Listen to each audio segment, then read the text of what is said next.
নৌকা ঝোল তাই না, নৌকা বার হচ্ছে।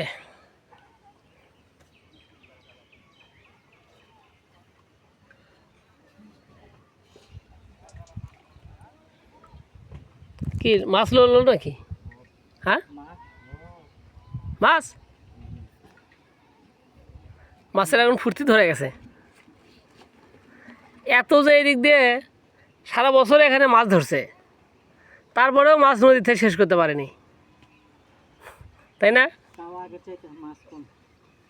না আগে তো ছিল অন্যরকম, যখন আমরা ছুটে ছিলাম তখন তো নদীতে মাছের অভাব নাই। তখন খাওয়ার লোক ছিল না। না খাইছে, ভালো লাগছে, মারতে খাইতে আরাম পাওয়া গেছে গায়ে। এখন মাছের দাম আগে ছিল 12 কোটি, এখন হচ্ছে 25 কোটি।